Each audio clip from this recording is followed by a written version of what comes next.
ప్రవరుడి భార్య. రాసినవారు వి ప్రభాకరరావు గారు. కాశ్మీర దేశంలో ప్రవరుడనే యువకుడుండేవాడు. అతను ధనవంతుల బిడ్డ. సకల విద్యలు నేర్చినవాడు, సద్బుద్ధి గలవాడు. అతను దేశాటన చేయగోరి తగినంత సొమ్ము, విలువగల వస్త్రాభరణాలు తీసుకుని బయలుదేరాడు. దురదృష్టవశాత్తు ఒకనాడతన్ని దొంగలు పట్టుకుని నిలువు దోపిడీ చేసేశారు. ఉన్న డబ్బు, నగలు దోచుకొని అతని వస్త్రాలు తాము ధరించి తమ చింకిబట్టలు విడిచిపెట్టి దొంగలు వెళ్లిపోయారు. చేసేదీ లేక ప్రవరుడు వారి బట్టలు ధరించి తిండి తిప్పలు లేకుండానే 2-3 రోజులు ప్రయాణం చేసి బాగా చీకటి పడినాక ఒక నగరం చేరాడు. ప్రవరుడు నగరం 4 వీధులు చీకటిలో చుట్టబెట్టాడు. అతన్ని పలకరించి ఎవరూ ఆదరించలేదు. తన దుస్థితి అంతా తెలుపుకుని భోజనం పెట్టమని ఎవరినైనా అడుగుదామంటే అతనికి నామోషీ వేసింది. చివరికి అతను కోట పక్కనే ఉన్న గుర్రపుశాల వద్దకు చేరి అక్కడ అరుగుమీద విశ్రాంతి తీసుకోటానికి కూర్చొని ఆకలి శోష వచ్చి స్పృహ తప్పి పడిపోయాడు. ఆ దేశపు రాజు జయసేనుడు. ఆయనకు కాంచనవల్లి అనే కుమార్తె ఉంది. ఆ పిల్ల అందంలో అప్సరస, విద్యలలో సరస్వతి. ఆమె యుక్తవయస్కురాలు కాగానే రాజు ఆమెను చదువు మాన్పించి వివాహ సంబంధం నిశ్చయించాడు. అన్ని విధాలా తనకు తగిన వరుడైతే కాని పెళ్లాడరాదని కాంచనవల్లి పట్టుదల. తండ్రి కుదిర్చిన సంబంధం ఆమెకెంత మాత్రమూ ఇష్టంలేదు. అందుచేత కాంచనవల్లి ఇంటినుంచి పారిపోయి తనకు తగిన వరుడు దొరికేదాకా దేశాటన చేసి తర్వాతనే వివాహం చేసుకుందామని నిశ్చయించింది. అయితే ఈ పని ఇతరుల సాయం లేకుండా తన ఒక్కతే వల్లే అయ్యేది కాదు. అందుచేత ఆమె తన పరిచారిక చేత మంత్రి కొడుక్కు వర్తమానం పంపింది. మంత్రి కొడుకు కాంచనవల్లి ఒక గురువు దగ్గరే ఒకప్పుడు చదువుకున్నారు. ఇద్దరికీ కూడా చిన్నప్పటి నుంచి చాలా స్నేహం. అర్ధరాత్రి కోట బయట గుర్రపుశాల వద్ద 2 గుర్రాలతో సహా సిద్ధంగా ఉంటే తాను వచ్చి విషయమంతా చెబుతానని కాంచనవల్లి మంత్రి కుమారుడికి వార్త పంపింది. ఈ వార్త అందుకుని కూడా మంత్రి కుమారుడు ఆ రాత్రి ఆమెకు సహాయపడలేకపోయాడు. ఎందుచేతనంటే ఆ రాత్రి రాజుగారి అంతఃపురంలో నృత్యం ఏర్పాటు చేశారు. వెళ్ళకపోతే బాగుండదని బలవంతం చేసి మంత్రి కుమారుణ్ణి నృత్య వినోదం చూడటానికి తీసుకుపోయాడు.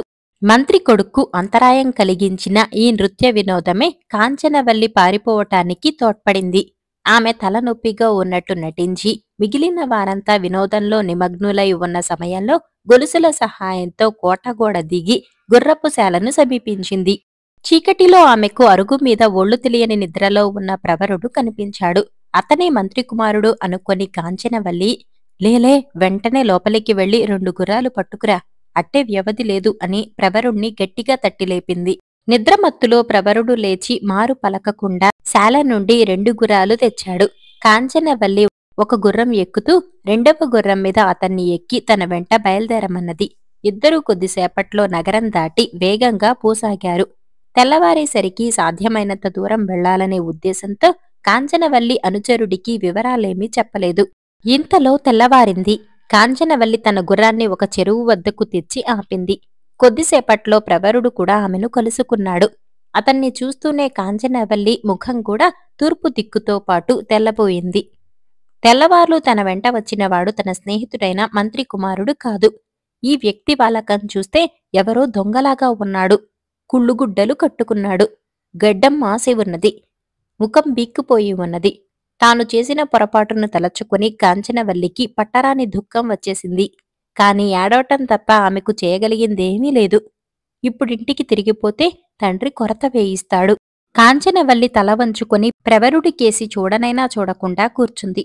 ప్రవరుడు కూడా ఆమెను పలకరించలేదు. తానెవరో ఆమెకు చెప్పలేదు. అతను పక్కనున్న చెట్టు నుంచి 2 పలుదోము పుల్లలు విరిచి ఒకటి కాంచనవల్లి ముందు పడేశాడు. ఇద్దరూ పళ్ళు తోముకున్నారు. కాలకృత్యాలు తీసుకుని ఇద్దరూ మళ్లీ గుర్రాలెక్కి బయలుదేరి కొంతసేపటికి ఒక నది దగ్గరకు వచ్చారు. నది ఒడ్డున ఒక బల్లుకట్టు బయలుదేరుతోంది. అప్పటికే కొందరు దానిమీద ఎక్కారు. తనను ఉచితంగా నది దాటించమని ఒక ముసలామె బల్లకట్టు వాణ్ణి వేడుకుంటున్నది. వాడు వీలు పడదని బల్లకట్టు తోసుకుపోబోతూ కొత్తవారిని చూసి ఆగాడు. బల్లకట్టువాడు ముసలామెను ఊరికే ఎక్కించుకోకపోవటం చూస్తున్న ప్రవరుడు తన దగ్గర కూడా చిల్లిగవ్వ లేని కారణం చేత కాంచనవల్లి వైపు ప్రశ్నార్థకంగా చూశాడు. ఆమె అతని ఉద్దేశం గ్రహించి కొంగు నుండి ఒక బంగారు నాణెం తీసి ప్రవరుడి కాళ్ల దగ్గర పడేసింది. ప్రవరుడు దాన్ని బల్లకట్టువాడికిస్తూ, ఇది తీసుకుని మాతో పాటు ముసలామెను కూడా ఎక్కనియ్యి అన్నాడు. బల్లకట్టువాడు ఒప్పుకున్నాడు. అవతలి ఒడ్డు చేరగానే ఆ ముసలామె ప్రవరుడితో, నాయనా, నన్ను ఏరు దాటించారు. నాకెవరూ దిక్కులేరు. మీతో ఉండనిస్తిరా? 2 పూట్లా ఇంత కాచిపోసి మీ రుణం తీర్చుకుంటాను అన్నది. మాతో పాటే నువ్వు బతుకుదువుగాని రా అవ్వా అన్నాడు ప్రవరుడు. మధ్యాహ్నానికల్లా ముగ్గురు హేలానగరమనే చోటికి చేరారు. ఆ రోజుకక్కడ సత్రంలో ఉండి భోజనం చేసి నిద్రపోయారు. మర్నాడు ఉదయమే ప్రవరుడు వర్తకుల బజారుకెళ్ళి, అయ్యా, నాకు జ్యోతిష్యం వచ్చు. మీరు నాకు డబ్బిచ్చినట్టయితే మీకు దినఫలాలు చెబుతాను. వాటి సహాయంతో మీరు లాభసాటిగా వ్యవసాయం చేసుకోవచ్చు అని చెప్పాడు. కొందరు వర్తకులు తమ జన్మ నక్షత్రాలు అతనికిచ్చారు. ప్రవరుడు వారికి దినఫలాలు చెప్పాడు. వర్తకులు ఎవరికి తోచినంత వారిచ్చారు.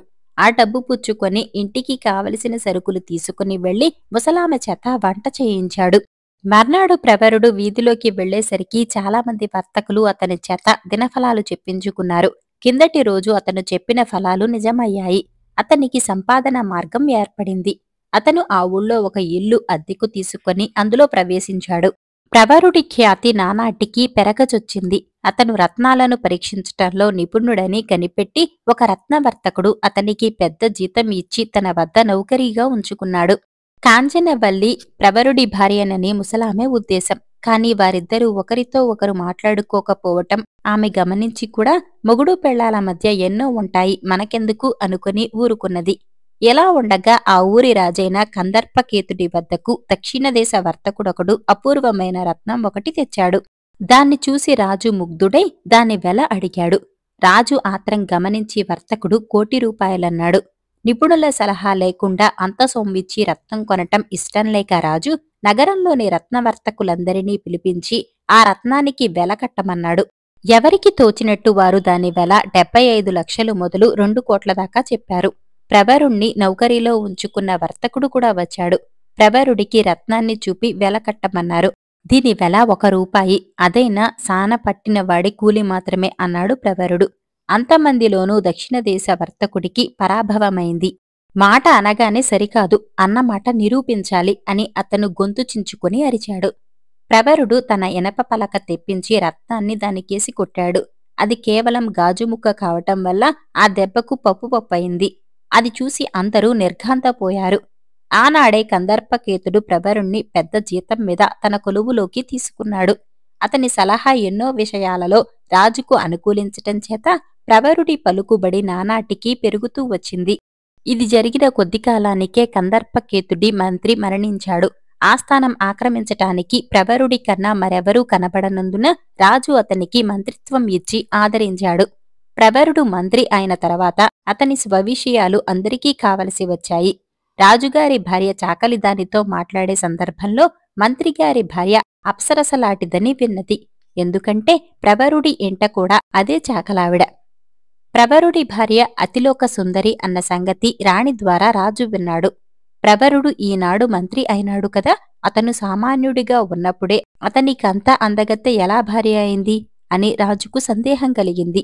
ప్రవరుడి భార్య ఎంత అందగత్తో స్వయంగా చూడటానికి రాజు ఒక ఎత్తు వేశాడు. ఒకనాడాయన ప్రవరుణ్ణి తన ఇంటికి భోజనానికి పిలిచి రాణి చేత స్వయంగా వడ్డన చేయించాడు. రాజు ఉద్దేశం ప్రవరుడు గ్రహించాడు. వారి ఆతిథ్యం స్వీకరించిన తాను రాజును తన ఇంటికి పిలిచి భోజనం పెట్టక తప్పదు. తన భార్యగా చలామణి అవుతున్న కాంచనవల్లి చేత వడ్డన చేయించక తప్పదు. కాని ఆమె తన ఇల్లాలు కానప్పుడు ఎవరినో ఆతిథ్యానికి పిలిచి నువ్వే వడ్డించు అని అడగటానికి తనకేం అధికారం ఉంది? ఆ రాత్రి ఈ సమస్య తేలక ప్రవరుడు పడుకొని ఉండగా ముసలామె వచ్చి, భోజనం చెద్దువు లేనాయనా అన్నది. నాకాకలిగా లేదు అన్నాడు ప్రవరుడు. తనను గురించిన సమస్య ప్రవరుణ్ణి బాధిస్తున్నదని కాంచనవల్లి తన సూక్ష్మ బుద్ధిచే గ్రహించినదై, ఏదైనా చెప్పి చేయించుకోవలసిస్తే చేయించుకోకూడదా అవ్వా? అనవసరమైన ఆలోచనలు కట్టిపెట్టి భోజనం చేయమని చెప్పు అన్నది.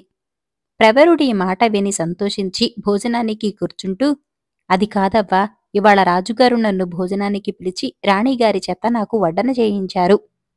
వారి ఆతిథ్య రుణం మనం కూడా తీర్చుకోకపోతే బావుంటుందా అన్నాడు. నేనైనా వంట వడ్డన చాతకాని దాన్ని కాను. ఆ రాణిగారికి తీసిపోకుండా నేను చేస్తానని చెప్పవ్వా అన్నది కాంచనవల్లి. మర్నాడు ప్రవరుడు రాజును భోజనానికి పిలిపించాడు. కాంచనవల్లి తనకు చేతనైనంత అద్భుతంగా వంట చేసింది. ఒక రకమైన చీర, నగలు, జుట్టు, ముడి వేసుకుని వడ్డన చేసి వెళ్లి క్షణంలో మరొక రకం చీరెకట్టు, నగలు, జడకట్టు ధరించి మారువడ్డన చేసింది. రాజుగారు తృప్తిగా భోజనం చేసి ఇంటికి పోయి రాణితో, ఇదిగో మన మంత్రికి మనం అనుకున్నట్టు ఒక భార్య కాదు, ఇద్దరు, 2 రత్నాలనుకో, ఏం చక్కదనం, ఏం చక్కదనం అని ఆశ్చర్యపోతూ చెప్పాడు. రాజు ఈ విధంగా చెబుతూ ఉంటే ఆ అందగత్తెలను స్వయంగా చూడాలని రాణికి కూడా కోరిక పుట్టింది. ఆమె రాజుతో, ఎల్లుండి అర్ధోదయం నాడు సముద్ర స్నానానికి భార్యలతో సహా మీ మంత్రిని రమ్మందురు, మనతో పాటు వాళ్లు కూడా సరిగంగ స్నానాలు చేస్తారు అన్నది. రాజు సరేనన్నాడు. ఈసారి ప్రవరుడికి పెద్ద సమస్య కలిగింది. పరస్త్రీని వంట చేసి వడ్డించమనటం అంత తప్పు కాదు కాని తనతో సరిగంగా స్నానం చేయమనటం ఏమన్నా బావుంటుందా? మొదటనే తనకు వివాహం కాలేదని చెబితే ఇంత దూరం రాకపోను. ఆమె పేరైనా తనకు తెలియదు కదా, ఆమెను సముద్ర స్నానానికి తీసుకుపోవటం ఎలా? ఈ విషయమే ఆలోచిస్తూ పడుకున్న ప్రవరుడు ముసలామె భోజనానికి రమ్మంటే, ఈ పూట నాకు ఆకలిగా లేదవ్వా, మీరు భోజనం చేయండి అన్నాడు. చీటికి మాటికి ఆ భోజనాలేమిటో కనుక్కో అవ్వా, ఒక అందుకు ఆదుకున్నవారు ఇంకో అందుకు ఆదుకోరా, పెట్టి పోషించేవారు చెప్పి చేయించుకుంటే తప్ప ఏం, అడుగవ్వా అన్నది కాంచనవల్లి. ప్రవరుడు లేచి వచ్చి భోజనానికి కూర్చుంటూ రాజు కోరిక అవ్వకి చెప్పాడు. ఇదేం పెద్ద సమస్య ఏమిటవ్వా, 7 అందలాలు, 7 రకాల చీరలు, రవికలు, 7 వారాల నగలు తెప్పించమను, సముద్ర తీరాన 7 గడపల గుడారం వేయించమను, అంతా సక్రమంగా జరిపిస్తానవ్వా అన్నది కాంచనవల్లి. అర్ధోదయం నాడు సముద్రానికి మంత్రిగారి మేనాతో పాటు 7 మేనాలు వెళ్లాయి. కాంచనవల్లి ఎక్కినది తప్ప మిగిలిన వాటిలో వస్త్రాభరణాలు మాత్రమే ఉన్నాయి. మేనాలు గుడారం ముందు నిలిచాయి. రాజు రాణి కొంగులు కట్టుకుని స్నానాలు చేస్తూ ఉండగా గుడారం మొదటి గుమ్మంలో నుంచి ఒక వేషంలో కాంచనవల్లి వచ్చి తన కోసం వేచి ఉన్న ప్రవరుడితో కొంగులు కట్టుకుని స్నానం చేసి తిరిగి వెళ్లిపోయింది. కొంతసేపటికి ఆమె మరొక వేషంలో 2వ వాకిలి గుండా వచ్చి మళ్లీ కొంగులు కట్టుకుని స్నానం చేసింది. ఇదంతా చూసిన రాణి, అమ్మయ్యో, మీ మంత్రిగారికి 7 భార్యలు, అందరూ ఆణిముత్యాలే అన్నది. మర్నాడు రాణి తన పరిచారికను ఒక ఆవిడను పిలిచి దానికి 7 జరీచీరలు, ఇతర కానుకలు ఇచ్చి, ఒసే, వీటిని తీసుకుపోయి మంత్రిగారి భార్యలకిచ్చి వారందరి పేర్లు కనుక్కురావే అన్నది. రాణిగారు దాసీచేత కానుకలు పంపించిందని తెలిసి కాంచనవల్లి ముసలామెకు ఒక ఆలోచన చెప్పి పంపింది. ముసలామె దాసీతో, రాణిగారు పొరబడ్డట్టున్నారు, మంత్రిగారికి 8 మంది భార్యలు, వారి పేర్లు శ్రీకృష్ణుడి భార్యల పేర్లే, ఒకరున్న చోటికి ఒకరు రారు, ఒకరితో ఒకరు పలుకరు, ఒక్కొక్కరినే పంపిస్తాను అన్నది. దాసీ రాణి వద్దకు పోయి 8వ కానుక కూడా తెచ్చింది. కాంచనవల్లి 8 వేషాలు వేసుకుని వచ్చి 8 రకాల గొంతుతో దాసీతో మాట్లాడి 8 కానుకలు పుచ్చుకొని లోనికి వెళ్ళింది. ఇది జరిగిన కొద్ది రోజులకు ఒకనాడు కాంచనవల్లి అవ్వను పురిగొల్పి ప్రవరుడికి ప్రతి పదార్థము ఎక్కువగా వడ్డింపించింది. ఇదేమిటవ్వా, ఇవాళ ఇట్లా వడ్డిస్తున్నావు, ఇదంతా తినటానికా పారేయటానికా అన్నాడు ప్రవరుడు. తమకు ఎక్కువైతే తినేవారున్నారు లెమ్మని చెప్పవ్వా అన్నది కాంచనవల్లి వెనకాల నుంచి. అప్పటికి కాని ప్రవరుడికి కాంచనవల్లి హృదయం అర్థం కాలేదు. అతను భోజనం చేసి కూర్చొని ఉండగా కాంచనవల్లి పళ్లెంలో ఆకులు వక్కలు తెచ్చింది. అయితే మన పెళ్లి ఎప్పుడు అని అడిగాడు ప్రవరుడు. ఏమండి, నేను నాకు తగిన భర్తను వెతుక్కోవటానికి ఇల్లు బయలుదేరాను. నాకు భగవంతుడు ఆ క్షణంలోనే మిమ్మల్ని చూపించాడు. కాని నేను గుడ్డిదాన్ని అయిపోయి రత్నాన్ని గాజుపూస అనుకున్నాను. నిస్సహాయ స్థితిలో మీ వెంట వచ్చాను. కాని మీరు నా మర్యాదలను కొంచెమైనా అవమానించలేదు, నాకేసి చూడనైనా లేదు. ఎంతకంటే ఉదారుడు నాకెక్కడ దొరుకుతాడు? మీరెరుగరుగాని నేను చాలా కాలం నుంచి మీ భార్యనే అన్నది కాంచనవల్లి. ఈ మాటలు విని ప్రవరుడు చాలా సంతోషించి తాను పెళ్లి చేసుకోబోతున్నానని రాజుతో చెప్పాడు. జరిగినదంతా విని రాజు నిర్ఘాంతపోయి, ఔరా, నీ కాబోయే భార్య ఎంత నేర్పరి అన్నాడు. కాశీ పండితుడు. రాసినవారు జె. ఉదయనాగశిరీష గారు. గౌరీపుర అగ్రహారంలో తిమ్మావధాని అనే కాశీ పండితుడు ఉండేవాడు. ఆయన చిన్నతనంలో ఇంట్లోంచి పారిపోయి కాశీలో పండితుల వద్ద శాస్త్రాలు చదివి 4 ఏళ్ల తర్వాత ఇంటికి తిరిగి వచ్చాడు. కాశీలో విద్యాభ్యాసం చేసి వచ్చిన కారణంగా అందరూ ఆయనను కాశీ పండితుడు అంటూ గౌరవించేవారు. దానితో ఆయనలో అహం పెరిగి తోటి పండితులను అవహేళన చేస్తూ మాట్లాడటం ఒక దురలవాటుగా తయారైంది. ఒకసారి ఆయన తన చెల్లెల్ని చూసేందుకు హరిహరపురం వెళ్ళాడు. రాత్రి భోజనాలయ్యాక చెల్లెలు అన్నతో, అన్నయ్య, రాత్రికి దేవాలయంలో కళ్యాణ మహోత్సవాలు జరుగుతున్నవి. ఆ సందర్భంగా సీతారామ కళ్యాణం అనే తోలుబొమ్మలాట ప్రదర్శన జరుగుతున్నది. దాన్ని మీ బావగారే రచించారు. నీ వంటి కాశీ పండితుడు చూసి మెచ్చుకుంటే ఆయన రచనకు మరింత విలువ వస్తుంది అన్నది. ఇందుకు తిమ్మావధాని ఈసడింపుగా నవ్వి ఊరుకున్నాడు. రాత్రికి దేవాలయం ముందున్న ఆవరణలో తోలుబొమ్మలాట ప్రదర్శన ప్రారంభమైంది. బొమ్మలాట ప్రదర్శకులు కాశీ పండితుడైన తిమ్మావధానికి అభివాదం చేశారు. అయ్యా, అల్ప పరిజ్ఞానం కలవాళ్లం. మీ వంటి పండితులు రావటం మాకెంతో ప్రోత్సాహకరం. ఏవైనా దోషాలుంటే క్షమించండి అని వినయంగా చెప్పారు.